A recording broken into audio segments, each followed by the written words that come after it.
할렐루야, 영계 원주천 목사입니다. 오늘 아침도 같이 말씀 묵상하도록 하겠습니다.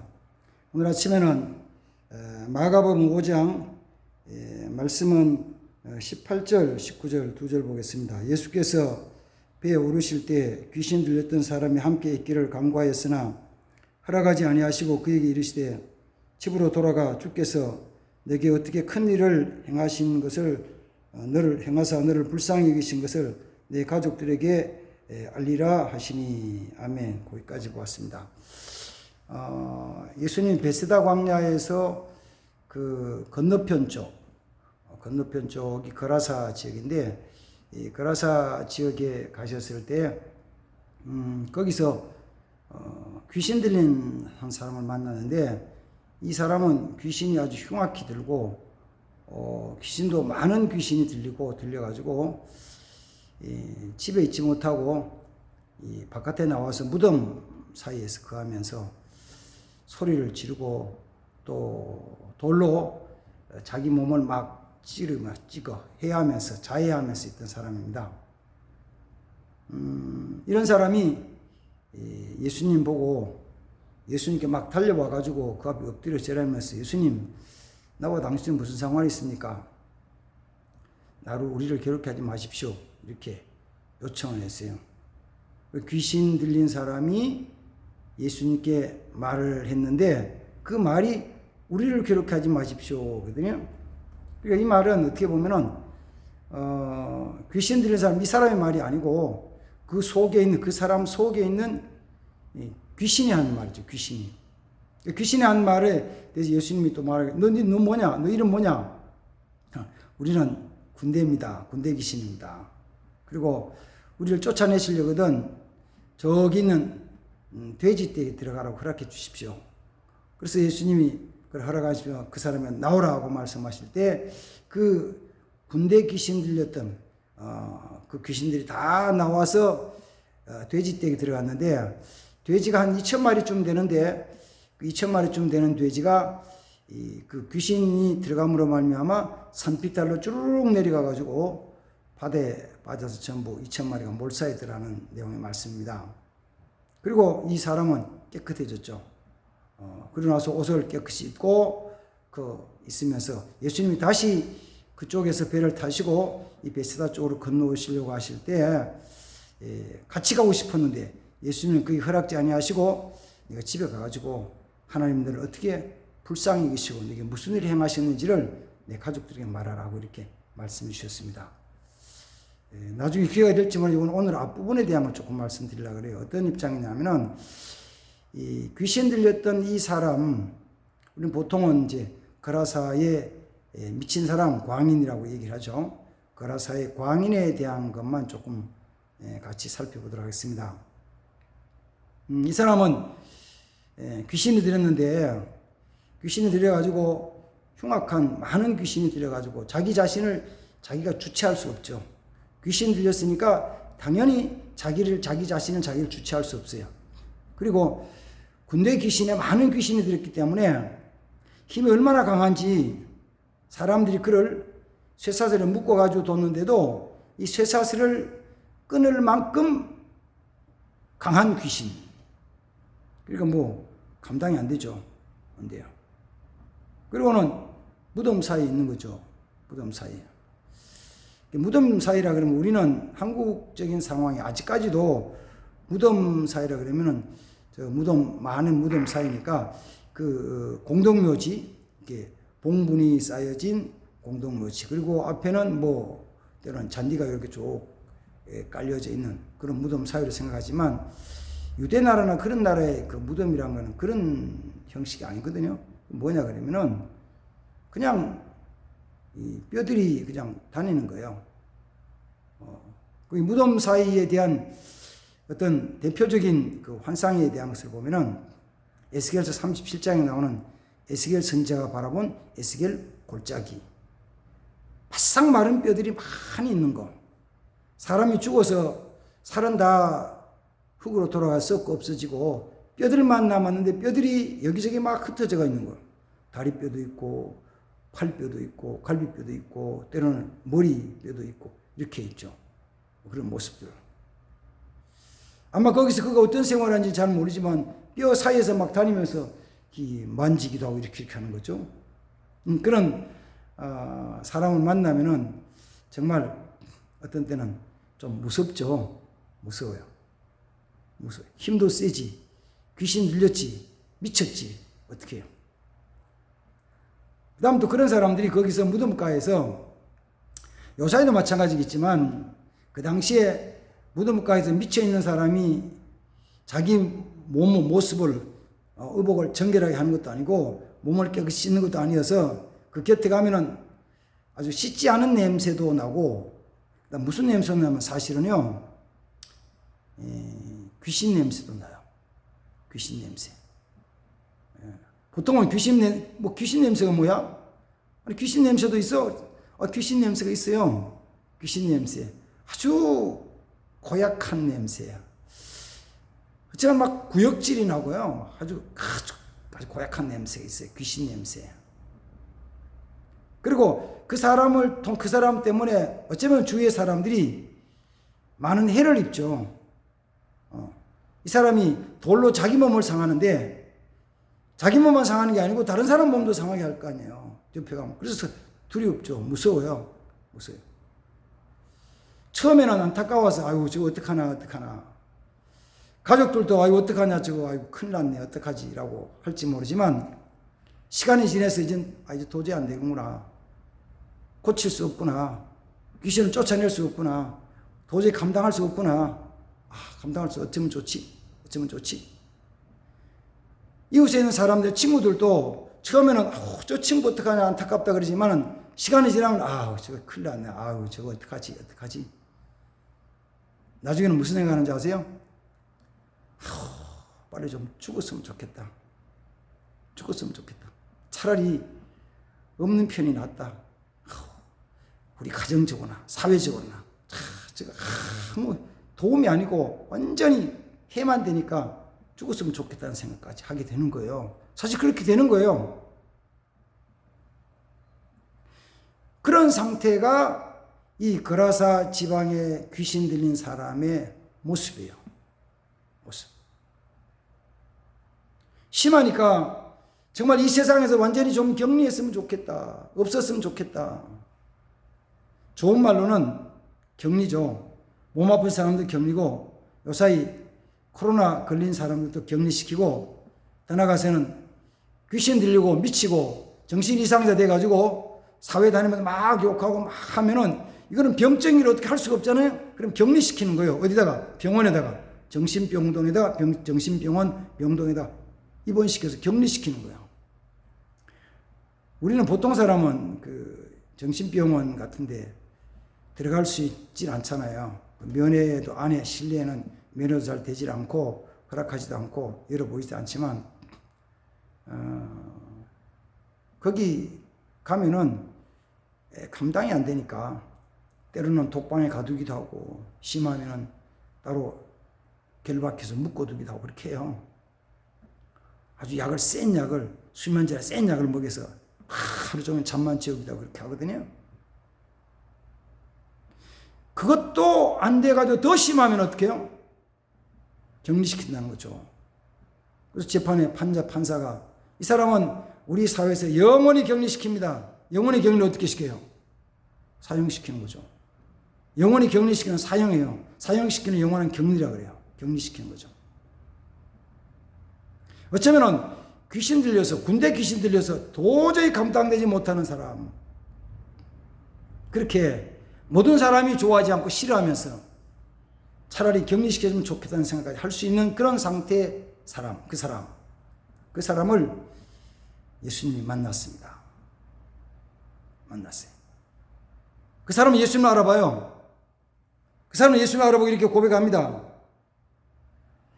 5장 7절 말씀에 보면은 지극히 높으신 하나님의 아들 예수요. 귀신이 알아보니까 예수님을 지극히 높으신 하나님의 아들 예수로 알아봐요.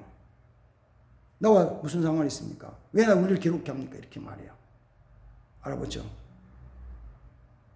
근데 예수님은 사람들이 볼 때는 아무 쓸모가 없고 오히려 사회에 해만 되고 악이 돼가지고 따로 격리하든지 아니면 없어지면 좋겠다 생각하는 그 사람이지만 주님은 그를 사랑하시는 거예요.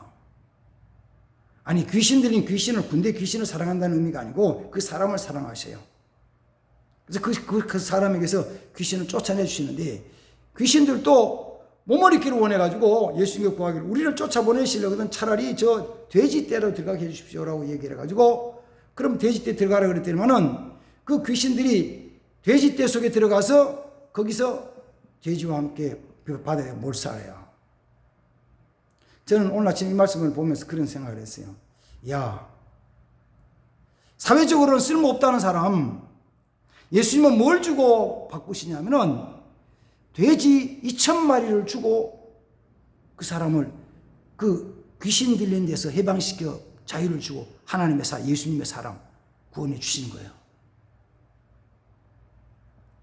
우리는 때로는 이 모든 거 거저했으면 좋겠다 하는데 거저되는 건 아니고 거저는 아니고 값을 지불하는 것이죠. 그래서 돼지 2,000마리 좀 얼마나 될까?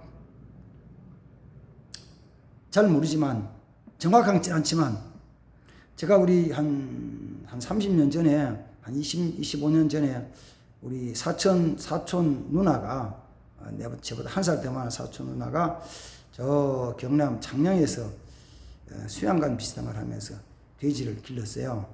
거기는 흑돼지를 길렀어요. 그래서 얘기하는 거예요. 그래도 돼지가 길러서 제일 좋은 고기로서 팔기 좋은 때가 언제냐면 한 100근쯤 될 때, 100근 가까이 될 때 제일 좋은 때인데 그때 한 25년 전에 산 돼지를 한 100근쯤 되는 것을 그냥 팔면은 얼마 받냐면은 20만 원 정도 받는다. 20만 원. 그러면은 팔고 나니까 좀 아쉬워. 그래서 팔았더니만은 판 걸 팔지 말고 도축장에 가가지고 돼지를 잡아서 그 잡은 돼지고기를 고깃집 정육점에 와가지고 고기로 나누어서 부위별로 뭐 다리, 그다음 앞다리, 등심, 뭐 갈비 이렇게 해서 나눠서 삼겹살 나누어서 팔면은 얼마 나오냐면요. 20만 원짜리 돼지가 60만 원 나온대요. 60만 원. 60만 원 나오는 거를 고기로 팔지 말고 식당에서 이렇게 삼겹살 구워 팔면은 고돼지 한 200만 원 된대. 200만 원. 그래 그 당시에 돼지 한 마리가 한 20만 원 했다니까 아마 지금은 적어도 한 30만 원쯤 안 할까 싶어요. 잘 모르지만. 그러면 만약에 30만 원 한다면은 그 30만 원짜리 돼지가 2,000마리니까 얼마요? 6억이에요. 6억. 돼지 2,000마리 그냥 단순하게 한 6억 정도 되는 것을 희생을 하고 없애고 예수님은 그 거라사에 귀신 들던 사람을 풀어 해방시켜줘요. 자유를 줘요. 그리고 기뻐하셔요. 오늘 이 말씀을 좀 살펴보면서 이게 뭐냐면 바로 우리의 모습이에요. 하지만 쓸모없지. 죄 가운데 쓸모없는 거. 지금 우리를 사랑하시는 거죠. 사랑하시는데 사랑하시기 때문에 그냥 깨끗하게 하고 그냥 구원해주고 그냥 자유를 주는 건 아니고 사실은 모든 것에서 그냥 되는 건 아니고 값을 지불하고 산다는 것이죠. 이 거라사 광인은 돼지 2,000마리를 값을 희생을 하고 그를 사요. 이스라엘 백성들에게 우리가 잘 아는 이사야서 43장 말씀, 너는 내 것이다. 이스라엘 내가 너를 지었다. 너를 창조하였다. 너는 내 것이다. 너는 보배고 존귀한 자다. 여기까지는 잘 알잖아요. 내가 물 가운데 지날 때도 물에 침몰치 못하며 불 가운데 지날 때도 불이 너를 사르지 못할 것이다. 이 말씀은 잘 알잖아요. 그 뒤에 나오는 말씀은 이 말씀이에요. 내가 너를 위해서 애굽을 속량물로 주고 너를 샀다. 스바와 구스를 너의 생명을 위해서 줬다. 이스라엘 백성들이 애굽에서 나올 때 그냥 나온 것이 아니라 이사야서 43장 속에서는 내가 애굽 사람들을 너의 속량물로 주고 너를 구원해 왔다는 거예요. 구스와 스바 사람들을 주고 너희 생명을 살았다는 거예요. 놀라운 일들입니다. 그냥 되는 게 아니라는 거예요. 우리는요, 그냥 된 게 아니에요. 내가 나된 것이, 내가 구원받은 것이, 그냥 하나님 나를 사랑하시기 때문에, 하나님 나를 사랑하셔서 그냥, 사랑하시기 때문에 그냥 주셨다. 그게 아니라는, 그냥이 아니라는 그냥이 아니고, 값을 지불했다는 값을. 근데 하나님이 나를 사랑하시는데, 값을 지불하고 나를 구원해 주셨다는 것을 꼭 기억을 해야 돼요. 그리고 그 하나님 감사드리는 거죠. 그런데 우리가 마지막으로 한 가지 더 생각하는 이겁니다. 그렇게 할 때 그 귀신 들린 사람이 귀신을 지시 나가고 정신이 온전해지고 자기 행실이 온전해진 과정 속에서 뭐가 있냐면은 중요한 게 있어요. 지금도 수많은 사람들이 귀신 들려 살아가고 있는데 그 귀신 들린 사람들이 다 자유를 얻느냐면 그렇진 않아요. 자유를 얻는 건 아니에요. 어디 가야 되냐면은 예수님 앞에 가야 돼요. 예수님 앞에 가야 돼요. 그러나 사실은 예수님 앞에 귀신 들린 사람이 스스로 가지는 못하고 예수님이 귀신 들린 사람을 찾아가시는 거예요. 예수님 문제 가진 사람에게 찾아가시는 거예요. 예수님 그에게 가시는 거예요. 사실은 아담과 하와가 에덴 동산에서 쫓겨난 이후로 사람들이 하나님을 찾아간 적은 없어요. 사람들이 하나님을 찾아갈 수가 없어요. 사람들은 절대 하나님을 못 찾아가요. 그건 뭐냐? 하나님이 죄인으로서 죽을 수밖에 없는 그들을 하나님이 찾아오셔요. 그리고 만나주시고 문제를 해결해 주셔요.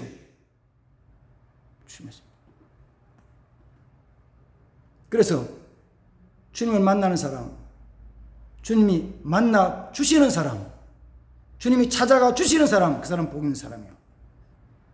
그래서 마찬가지죠. 내가 하나님 찾은 건 아니고 하나님이 나를 찾아오셔서 만나 주셨습니다. 하나님이 나를 만나 주셨다고요. 하나님이 나를 만나 주셨다고요. 나는 죄 가운데서 쓸모없는 자였을 때 하나님이 나를 찾아 만나 주셨다고요. 성경도 보십시오. 고난 가운데 있는 사람들, 스스로 찾아간 사람 누가 있나요? 없어요. 주님이 만나 주신 거죠. 베드로도 주님이 찾아가 만나 주셨고, 다메섹으로 가던 사울에게도 주님이 찾아가서 그를 만나 주셨고, 마찬가지입니다. 죽은 나사로도 주님이 찾아가서 만나 주신 거예요. 만나 주셨어요.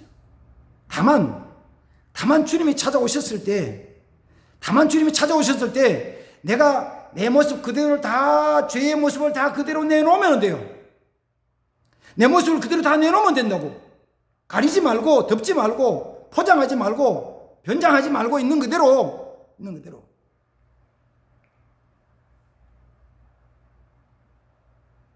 현장에서 가늠하다 잡힌 여인이 주님 앞에 끌려왔을 때 드러났어요. 그 모습이. 죄의 모습이 드러난 거예요.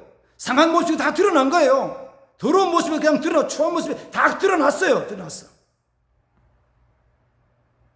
그러나 주님은 그를 용서해 주세요. 그리고 그를 끌고 왔던 바리새인들과 제사장들 향해서 그러죠. 너희 중에 죄 없는 자가 먼저 돌로 쳐라. 그랬더니만은 한 사람 젊은 사람부터 시작해서 한 사람 다 가고 아무도 없었어요. 그럼 다시 봐요. 죄 없는 자가 돌로 치라고 하셨을 때 한 사람 다 가고 아무도 없이 다 가버렸어요. 그럼 다 간 사람, 거기 왔다가 간 사람들은 죄가 있는 거예요, 없는 거예요? 죄 있죠. 다 죄인이죠. 다 죄인이지만 자기 죄를 드러내질 않았어. 드러낼 수가 없었어. 어떻게 드러내요? 못 드러내. 나도 내 죄를 다 못 드러내. 사람들이 보면 창피하고 부끄러울 뿐만 아니고 진짜 내 죄 드러나면 돌로 친다니까요. 마찬가지로 가늠하다 잡힌 자는 사람들 당연히 돌로 치는 거예요. 돌로 쳐 죽이는 거예요. 그 모습이 있는 그대로 다 드러났을 때 주님은 용서해 주세요. 용서해 주세요. 오늘 본문에 나오는 거라사의 귀신 들린 사람도 귀신 들려서 자기 몸이 옷을 벗고 돌로 자기 몸을 상하게 하고 그 다음에는 뭐냐면 또 소리 지르고 그 그다음 그 속에서 더러운 곳에 냄새가 나고 하는 모습, 그 모습 전부 다가 그대로 주님 앞에 다 드러나는 거예요. 다 드러났어요. 그때는 주님이 그를 용서해 주시고 구원해 주셨어요. 오늘 아침은 우리 제 자신을 비롯해서 정말 주님 앞에 우리 자신을 좀 내놓았으면 좋겠어요. 지난번에 우리 지지난 달에 성령 컨퍼런스를 하면서 여러 가지 이제 죄악에 대한 질문하다가 음란한 부분이 있어가지고 배종훈 목사님 제게 물었어요. 목사님 음란한 거 없어요? 그러더라고. 그래서 갑자기 저는 지금은 없어요. 그랬어요. 다시 묻는 거예요. 언제까지 있었어요? 그 음란한 마음이 내 속에 언제까지 있었냐는 거예요. 그때 순간적으로 확 당황하더라고요. 그래서 멍해가지고 가만히 있으니까 뒤에 있던 목사님 그거요 어제까지 있었어요 그런 거예요. 그래가지고 모든 사람은 다 웃었는데 나중에 시간은 저 말 어제까지 내 속에 죄악이 등 있었다는 것이 그게 하나님 주신 정답이요. 진짜요. 내 안에 헛된 욕망, 음란, 거짓, 미움, 시기, 중상, 악한 생각들이 어제까지 있었어. 오늘 아침에 기도하면서 하나님 내가 이것도 회개합니다. 오늘 다시 한번 살아가려고 합니다. 나를 좀 붙들어 주세요. 나와 함께 해주세요. 어제까지 내 안에 죄악의 쓴뿌리들이 어제까지 내 죄악의 모습들이 있는 것을 난 오늘 새롭게 이제는 오늘은 없습니다라고. 어쩌면 그 오늘이라는 것이 어제라는 것이 내일 또 이어질지 모르지만 우리에 있는 그 모습 그대로가 주님 앞에 나타났을 때 주님 용서해 주세요. 불해방시켜 주십니다. 정말 주님 앞에 우리 자신을 내어놓고 주님 나를 불쌍히 여기시고 이 죄악의 사슬에서 풀어 자유를 주시고 평안을 주옵소서. 내가 주님이 주신 평안, 주님 주신 그 기쁨을 누리며 살기를 원합니다. 이렇게 기도하는 삶이 되어야 될 줄 믿습니다. 또 그렇게 은혜를 구하며 사는 우리 모두가 되기를 바랍니다. 기도하겠습니다. 거룩하신 하나님 아버지, 그라사에 군대 귀신 들려서 고난 가운데 있으면서 있던 그를 주님이 만나서 죄악의 사슬을 풀어 자유를 주셨습니다. 하나님, 내 모습이, 나도 죄에 묶여있는 모습이 너무나 괴롭고 고통스러운데 이 모습 주께서 불쌍히 여기시고 죄의 사슬을 풀어 해방시켜서 자유를 주옵소서. 은혜를 주시옵소서. 주님 오늘도 함께 하옵소서. 예수님의 이름으로 기도하옵나이다. 아멘. 감사합니다.